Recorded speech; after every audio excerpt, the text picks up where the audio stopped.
Well, Dan Cole, the Leicester and England prop, joins us. And Dan, first of all, let's make something absolutely clear. We're not going to joke about the fact that you look considerably older than you are. That's 2011. It's puerile. We'll just move on, okay? Okay. Fantastic. So the Six Nations is upon us, and obviously this will be your 22nd campaign in the tournament. That was a joke. Is that a record? It could be. Possibly you or Jason Lennon, I think, although Jason is younger. Slightly younger. Yeah. Okay, so after the World Cup, obviously, which you played in, what needs to be done to put things right? We have to win. I think that's the simplest thing. I think we have to go out there and perform, but it's a case of winning games and developing. I think obviously there's that 4-year cycle to the next World Cup, and hopefully a lot of the guys who've been involved in the previous World Cup, are fairly young and can stay together and take that core of the group forward into 2015. It starts with the Six Nations. And what are the lessons that you've learned from the World Cup, Dan? Because obviously, on the field, you got lost in the quarterfinals, not in the game plan. Off the field, it all seems to go a little bit off track.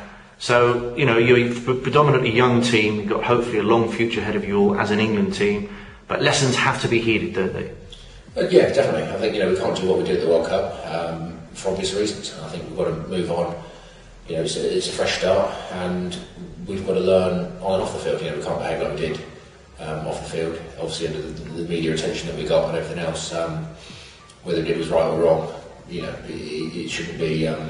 We shouldn't have the attention or allow the media to get the attention of it's distracting the rugby. And at the same time, the rugby's got to be better. We've got to win games, and we've got to play to our ability and our strengths. Whether that's from 1 to 15, we didn't perform up, should we?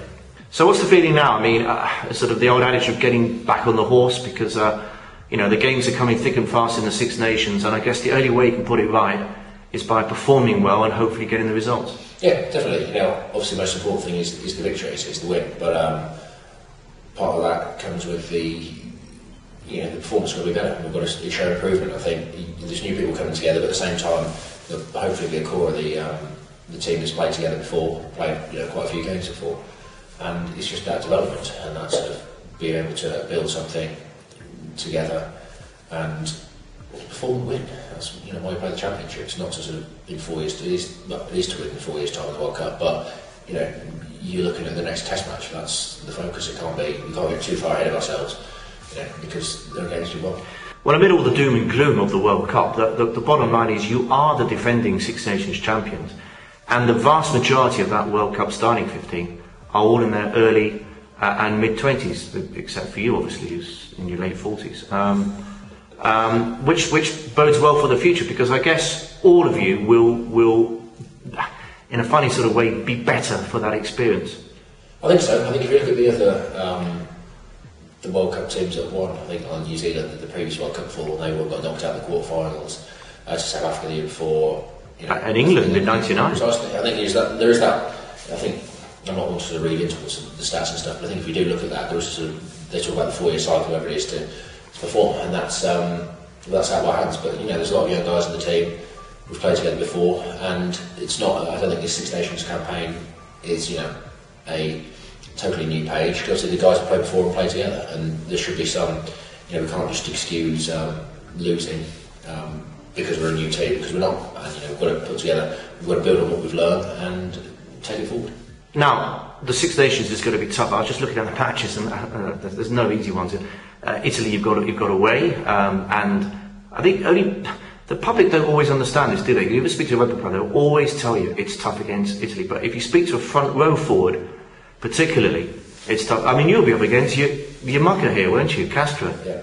Well, hopefully, I think if we both play, hopefully we'll go against each other, play against them before.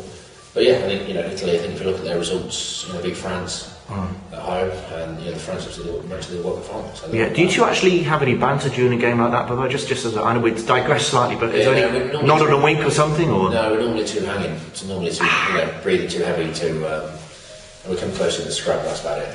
Might talk to each other walking around the field or something happening in the backs, but not a lot really. Scotland first. They will be absolutely itching to do you, won't you? Because they were 4 minutes away from beating you in Auckland, weren't they? Yeah. think they will. I think everyone wants to beat England, and also every team wants to get off their Six Nations campaign with a win, and go up there up to Murrayfield to play. It's the Scots bring, obviously talk about a lot of passion and everything else that they bring, like a fan in the World Cup, and we've got to match that, if not better. Yeah, and Wales obviously had a good World Cup. They're a good young team. They'll be on a high. The French, well, who knows what the French are going to do? But in the final, you can see what the French can do. Yeah. Tough game, and the Irish. It's no easy games, eh? No, so we lost. The Irish beat us in the last year, the year before. Both times I played in the Six Nations, we lost to them. So they will rise to the occasion, no doubt. That's with everyone else. But as England, you expect that, and that's what you prepare for. You prepare for the opposition being the best team in the world, whether they're out of form, in form, or however their results have gone. You always prepare for them being the best, worst case scenario, and that's what we do. And we're prepared for it. I think the guys and the coaching staff and the players will do preparation in due course for that.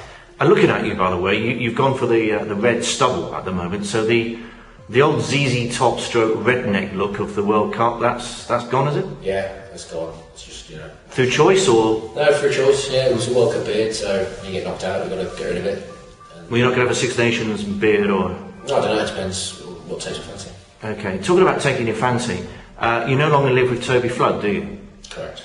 And I always felt there were issues with that relationship. There's a love-hate relationship, I always felt. He loved me. Yeah, I didn't feel that vibe quite as much as he did. You didn't reciprocate? There was no hate, but there was... Yeah, he had a man crush, I would say. But no, I moved out. Big enough for you to move out, though. Obviously got a bit awkward. Well, no, it's just, things developed and, I always wanted to live my own spot, so that's what I did. We still talk daily, sometimes on the phone, text each other at the ground, drink. Difficult to let it go completely. Yeah, you never want to break that bond entirely, do you? Well, I guess not, no. But well, hopefully you'll be together playing for England, so you can keep it up on the pitch. Yeah. Is that have you requested? It's one of the requirements. Don't you get fed up of tripping over all those boxes of fake tan?